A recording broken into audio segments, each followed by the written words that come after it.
¿Qué tal amigas, amigos? ¿Cómo están? Bienvenidas, bienvenidos a una nueva edición de Mesa Política, este programa que llega en conjunto gracias a Otra Mirada y Nuestra América TV.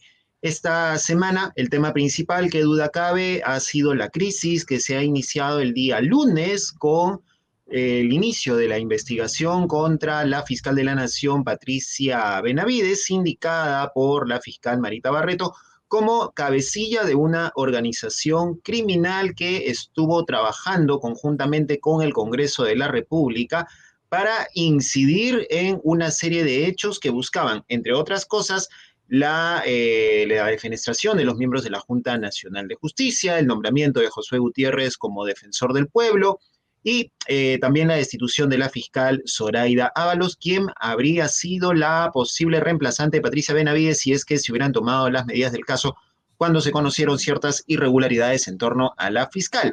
Esta operación generó que entre la noche del domingo y la madrugada del lunes, la fiscal Benavides despachara a la fiscal Marita Barreto, ¿no es cierto? Y generara toda una crisis que hasta el momento perdura en la fiscalía y también ha calado hacia otros organismos del gobierno porque la señora ha denunciado constitucionalmente a Dina Boluarte. En fin, un enredo que esta semana ha generado una crisis bastante complicada y en medio de eso otros temas más que están surgiendo. Para hablar sobre ello estamos con Carlos Rivera, él es abogado del Instituto de Defensa Legal, a quien le damos la más cordial bienvenida. Doctor Rivera, ¿qué tal? ¿Cómo está? Bienvenido. Buen día, Paco, un gusto de conversar contigo nuevamente. ¿Qué tal? Bien, empecemos por el caso de la fiscal. Lo último que se ha conocido es que para el día 6 de diciembre estaría realizándose en la Junta Nacional de Justicia esta audiencia para ver el proceso disciplinario. Ha trascendido que la medida que ha propuesto la señora Tumalián, que es la presidenta de la Junta y que es la ponente de este caso, es la suspensión inmediata. ¿Es esta medida la adecuada, la que se debe tomar en este momento, en esta circunstancia, esta crisis que se está viviendo en el Ministerio Público? Sí, desde mi punto de vista sí, ¿no? En realidad hay razones no solamente de legalidad respecto de que es una sanción legalmente posible de aplicar, sino que además me parece que la Junta, primero que está abierto un procedimiento de carácter inmediato,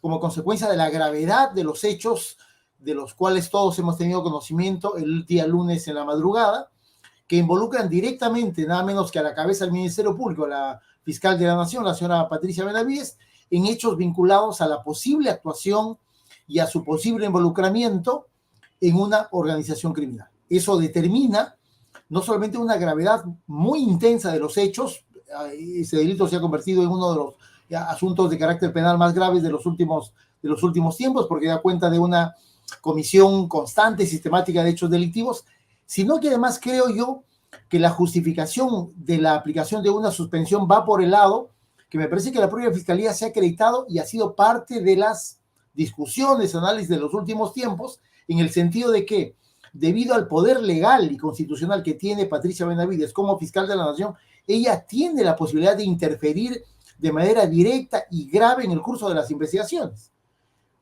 El mejor ejemplo es el que ha ocurrido la madrugada del día lunes, que es cuando se filtra la información, llega a oídos de Patricia Benavides, de que hay una investigación en marcha, de que probablemente se vaya a detener a su principal asesor, el señor Jaime Villanueva, y que esa disposición ha sido emitida por la fiscal superior Marita Barreto. ¿Qué cosa es lo que hace Patricia Benavides? La destituye, ¿no es cierto? Creo que esa es una evidencia, digamos, flagrante de que ella tiene un poder de carácter legal que puede terminar interfiriendo gravemente el curso de una investigación y consecuentemente su permanencia en el ejercicio del cargo, más allá de que resulte por lo menos contradictorio, ¿no? Que la cabeza del Ministerio Público esté involucrada y sea parte de alguna indagación de carácter penal por la supuesta comisión de un delito de crimen organizado. Eso, creo que ese simple dato hace insostenible la posibilidad de una continuación.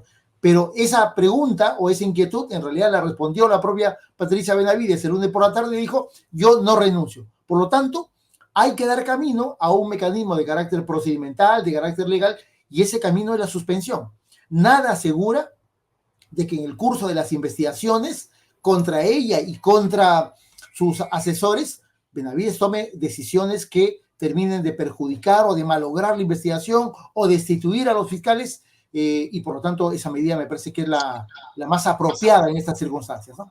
Se está hablando que una de estas medidas que podría entorpecer el proceso de las investigaciones es este mantenimiento que va a haber el fin de semana en la Fiscalía de todos los equipos informáticos, ¿no? Como parte aparentemente de un proceso que siempre se hace, pero que podría poner en riesgo pruebas y otras cosas que podrían formar parte de este proceso de investigación.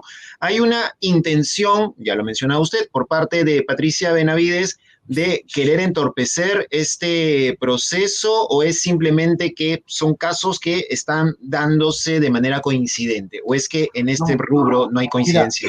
Mira Paco, yo estoy convencido de que Patricia Benavides no solamente quiere entorpecer, quiere traerse abajo la investigación. Se trajo abajo a la fiscal que dirigía la investigación, imagínate. Creo que ella misma ha puesto en evidencia un acto que aparecía una suerte de venganza contra Marita Barreto, pero creo que termina siendo uno de los peores errores políticos y legales también de su gestión, porque pone en evidencia de que efectivamente ella está interesada en boicotear esa investigación.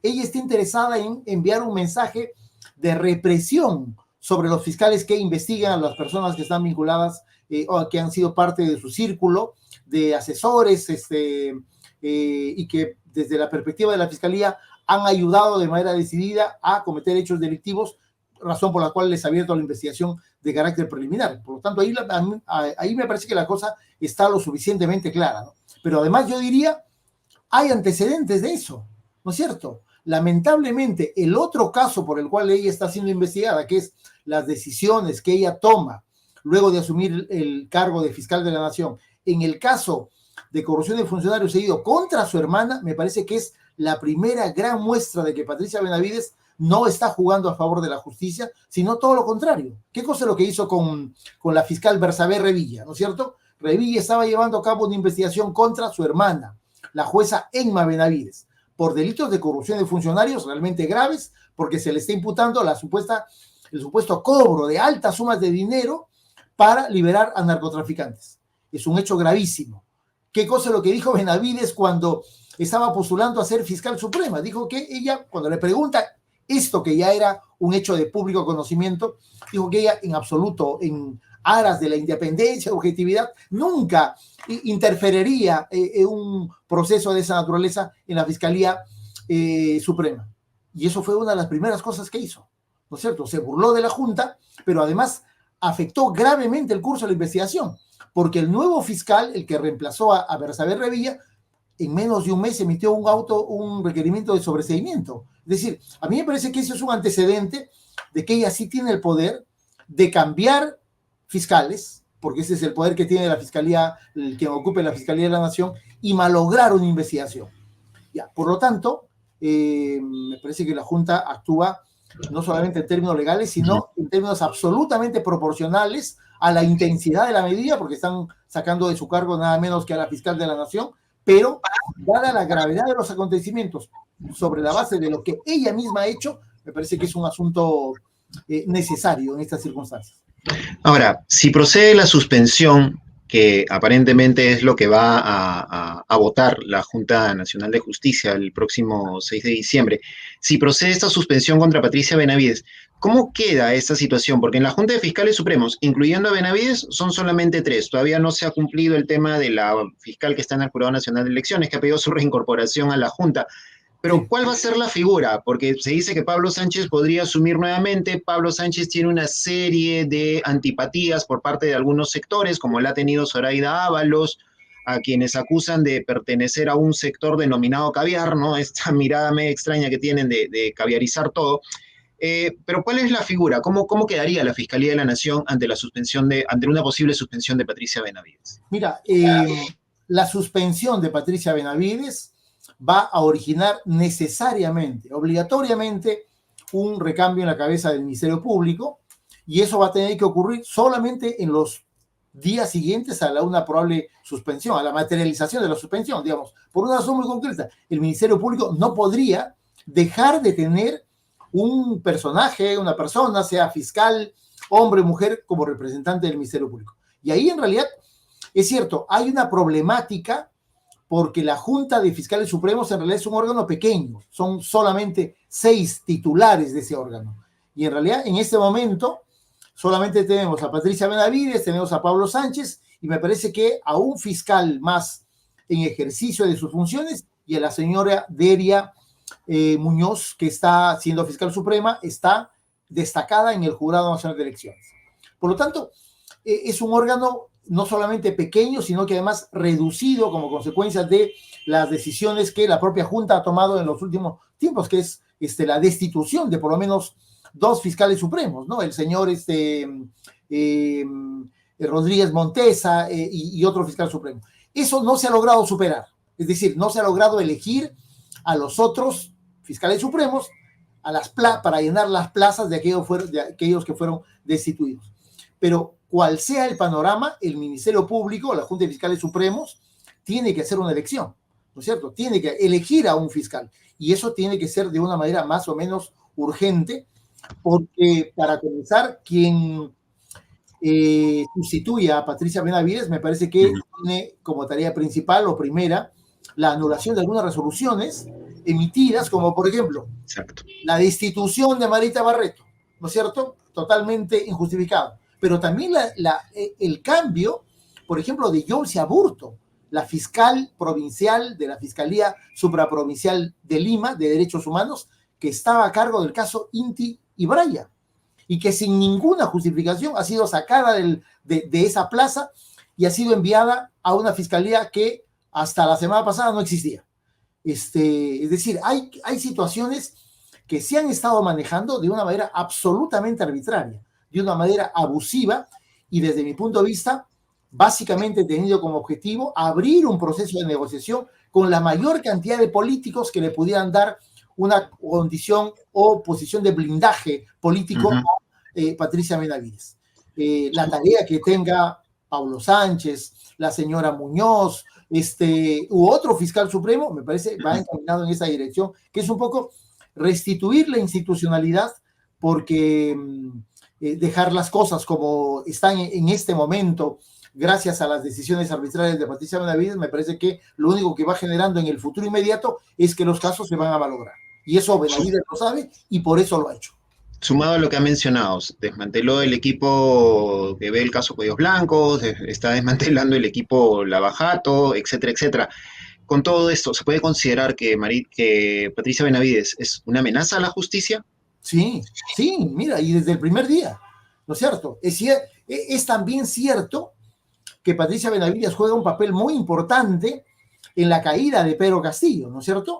Porque, digamos, Patricia Benavides no tuvo mayor problema y creo que hizo bien en el sentido de abrir las investigaciones contra Pedro Castillo, contra varios de los exministros de ese régimen, porque efectivamente encuentra evidencia suficiente para abrir un montón de investigaciones. Pero me parece que Patricia Benavides, junto con esta coalición mafiosa del Congreso de la República, encuentran una suerte de posibilidad política de controlar el poder, no solamente dentro del Ministerio Público, sino de controlar el poder al interior del Congreso de la República y hacer que eso sirva para básicamente garantizar una agenda absolutamente ilegal, absolutamente ilícita en el seno del Congreso de la República y terminar de someter a enemigos que según ellos son los caviares, ¿no? Este término tan flexible que ahora se utiliza para básicamente denominar a aquel que no piense como ellos, ¿no? Hasta el Papa es caviar. Así es, la mafia caviar, ¿no? Y en ese sentido yo estoy convencido que Patricia Benavides ha terminado siendo, después de ese éxito inicial, un problema gravísimo para el sistema de justicia y para el Ministerio Público con mucha mayor razón. Antes de que cumpla 2 años de gestión, Patricia Benavides está involucrada en muchos hechos ilícitos, ilegales, y me parece que ahora hay la posibilidad de que eso se corrija. Creo que la Junta, Paco, debió tomar una decisión respecto a Patricia Benavides hace mucho tiempo, ¿no? Creo que hay que criticar a la Junta por 2 razones. Uno, por elegirla, ¿no es cierto? Los problemas del Ministerio Público ahora pasan por dos personas, Patricia Benavides y el señor Antonio Fernández Gerí. Los dos fueron elegidos por la Junta.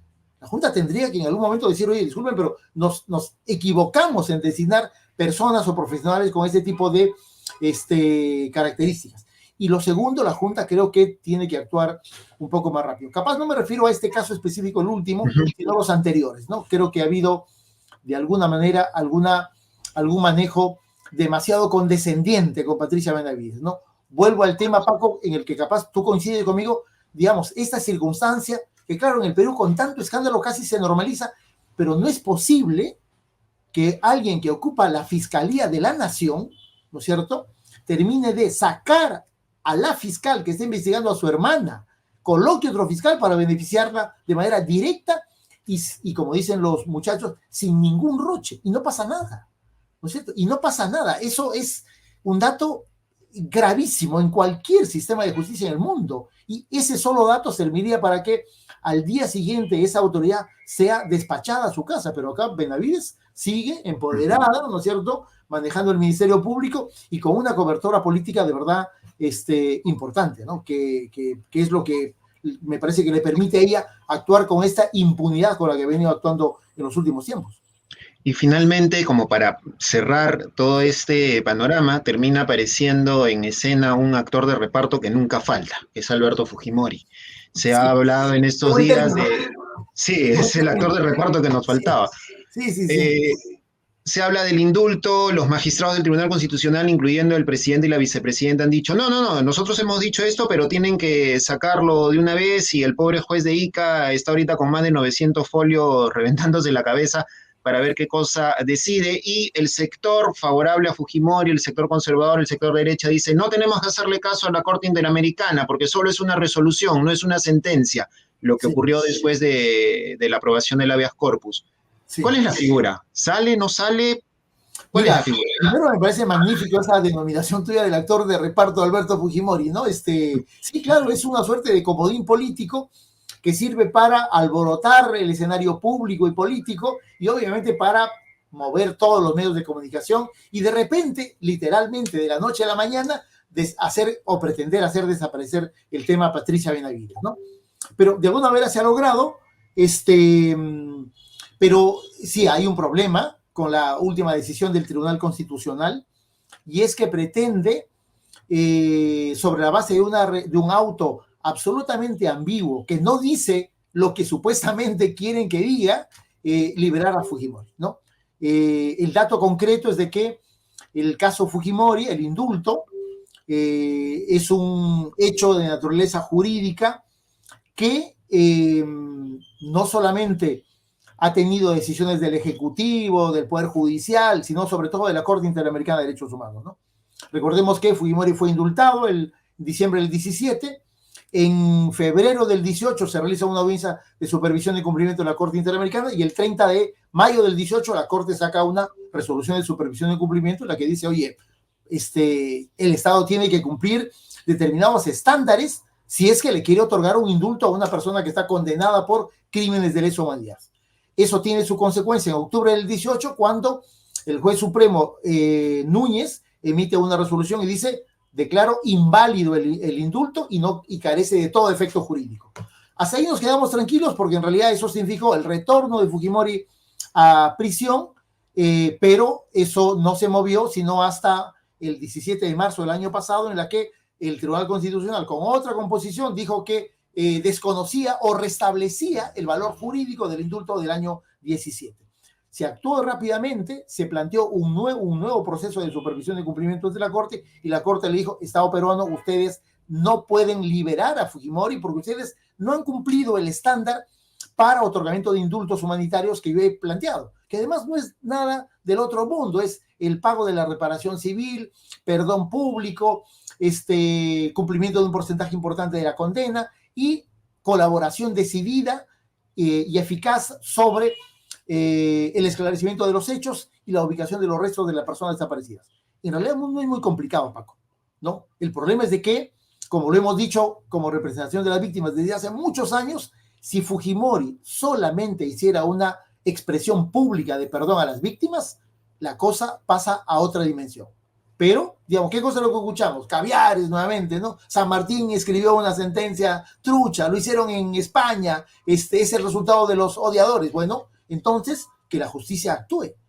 Y lo de ayer y lo de antes de ayer, en fin, lo del día lunes, en realidad es un auto que sobre el cual resulta un poco curioso, ¿no? Efectivamente, si uno lee la resolución, en ninguna parte dice que se libere a Fujimori. En ningún lado dicen que la liberación.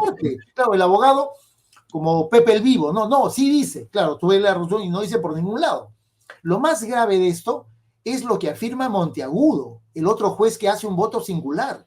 Desde el primer párrafo le dice, no es posible que el Tribunal Constitucional quiera hacer como una suerte de un corte, ¿no? El caso terminó el 17 de marzo del 22, cuando en realidad no terminó esa fecha. Terminó cuando la Corte Interamericana intervino y emitió una resolución de supervisión. Le dijo, Estado peruano, ustedes no pueden cumplirla. Claro, no y los dos votos singulares le dicen a los otros magistrados, oye, tenemos que haber revisado este tema y tenemos que habernos pronunciado sobre esa materia en esta sentencia. Pero mira, mi posición es de que el TC, obviamente no son ignorantes, estos 4 magistrados lo hacen adrede, ¿no es cierto? Porque ellos no quieren ganarse ese pleito y quieren que el juez de Ica sea el que dé la cara y el que termine de reventar esta situación. Y por eso redactan una resolución con 2 graves problemas. Uno, la ambigüedad de la decisión. Y el otro es eso que Monteagudo y Ochoa Cárdenas dicen, oye, ¿por qué razón no se ha evaluado los términos de las resoluciones y sentencias de la Corte Interamericana de Derechos Humanos que tienen no una relación general, sino señalan de manera específica el tema del indulto? Y le agrego otra cosa que hoy día hemos difundido. Hay un problema en la votación, ¿no es cierto? Hay un problema en la votación y es el siguiente.